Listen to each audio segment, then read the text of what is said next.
Jamaican track and field coach David Riley has made a historic move with his appointment to the World Athletics Coaches Commission. He's here with us this morning to share what the role means for Jamaican and Caribbean coaches as well as our athletes. So as an analyst, him just wear like a short sleeve shirts, but to him I work with IWF. The man go buy a suit. I saw him yesterday in a store buying a suit. I had to come, because you're one of the interviewers. Well, brother, morning, sir. Yes, congratulations. Thank you. And may I just say right up front, very, very well deserved. I know you're a humble youth, but very, very well deserved. But what does this mean as I ask that question? What does for you? Forget everything else. What's your role now? It's interesting because we've been surveying the land and realizing that Jamaicans are not represented at the highest level in the sport. We're not at the table when the discussions are being had, whether to change rules or to effect policy. And we're a heavy hitter in the sport. So we need to be there. And so when the opportunity presented itself, I had to make myself available because you can't complain about things when you don't make yourself available for opportunities. It's easier to change it from the inside, isn't it? Yes. And just being there. I mean, our voice is important. I mean, we're doing very well, and we certainly have a lot to add as well to the sport. And so we need to be there. So this is important, a move for us. It puts also, David, a light and a perspective on our coaches. And I say this a lot, that we talk a lot about the athletes and how great they are and all the moves that are happening, but I don't know if Jamaicans talk enough about our coaches. Yeah, they don't, and they don't recognize the difficulties that coaches have in preparing athletes to perform at the level that they do. And also the fact that Jamaicans do as well. It means that the coaches must know what they're doing to be able to provide that kind of guidance. So it is either you recognize the work of the coaches or you say, well, the rest of the world doesn't know what they're doing. But clearly it's not that they don't know what they're doing. We have some really good coaches. What kind of, I was going to say, what kind of decisions are made? Because, you have some committees, and they're really just so we can all sit together and say, hey, we have a committee to talk about the committee that was a committee. Right. What are the real things that are going to translate to coaches? Well, you notice that there have been quite a few changes in the sport. There have been some pushback recently, even with the long jump situation where they wanted to change the long jump board and have an area that the athletes would take off from. And of course, the athletes push back on that. So there is a dynamic nature in which the sport functions. There are changes every year. And so how do those changes come about? Who's advising? Who's influencing the direction the sport is going? We saw leagues coming up as well with Grand Slam and so on. So there's quite a bit of activity in the sport. So having the coach's voice to help with shaping that is very important. The coaches need the environment, the right environment to produce the athletes. We see even with the Olympics coming up where the 100 meter for women is, 4 runs in one day. Where did these things come from? How much of the coach's voice is being heard with respect to this? So, I mean, the coach is very important, and especially at the elite level where it affects people's salary and earnings. We certainly need to have voices there. So again, specifically, what would you be asked to do? And how many other coaches would be in this? So you can go and say, all right, we're not running 4 rounds in one day. Is it something like that you can, I don't know if you can change it, but you can at least say to them, that don't make sense. No, well, the Coaches Commission is really an advisory panel to World Athletics Council. It's a 14-member panel, and there are 4 areas that the advice is given on: the athlete welfare, the coaches' education, professional development, and the coaches' education. So those are the areas. So the commissions are set up to provide expertise to the council who's making the final decision. So there's no real decision-making power that the commission has, but it's really just an advisory, making sure that the information is being properly ventilated and that they're considering all the factors. Yeah, I know for some international bodies, they mix it in different ways. They'll mix it by region. They'll mix it by, whichever countries have more of a bigger stake at the table. I think there are 14 of you? Yes. What kind of mix are we seeing? Geographic or how does it work? I haven't met the other commissioners, so I'm not sure. But you don't know where they come from? No. I mean, the induction will take place on the 16th of January, so we're still a ways. I mean, I've recognized 2 of the names, but other than that, I've not gone on Google to search for anybody. So if I put you on the spot, what would be the first thing you would want to advise them about?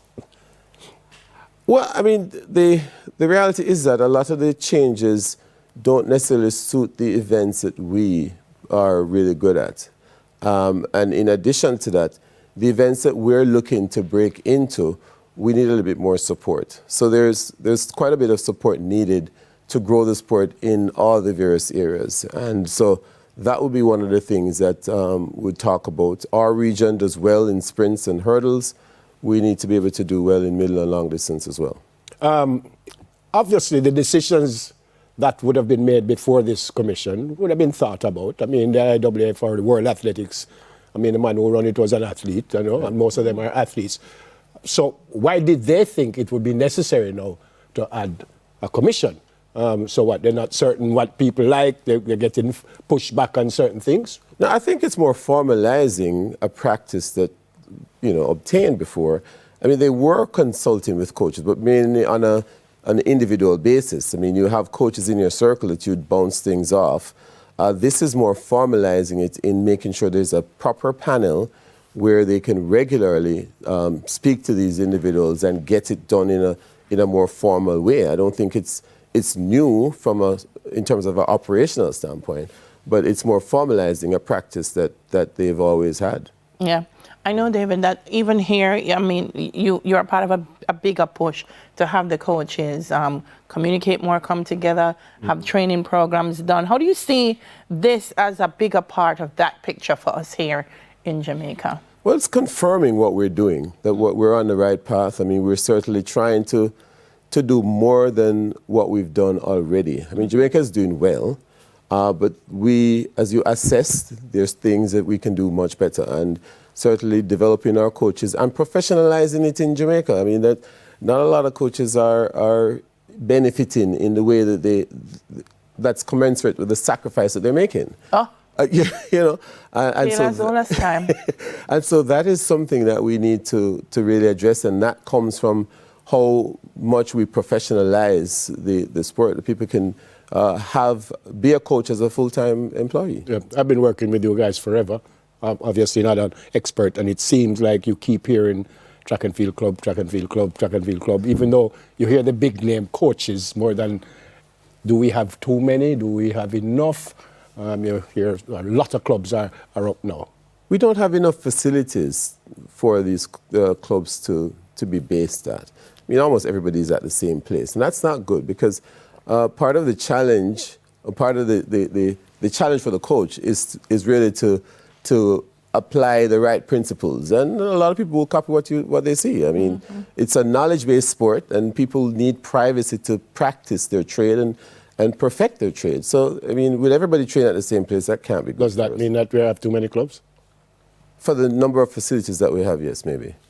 But we need more facilities. But you are also the president of the Track and Field Coaches Association. Yes. How do you fix that? Isn't that one of your mandates? I'm asking. No, it's not. I mean, it's above our pay grade, and certainly we can advocate.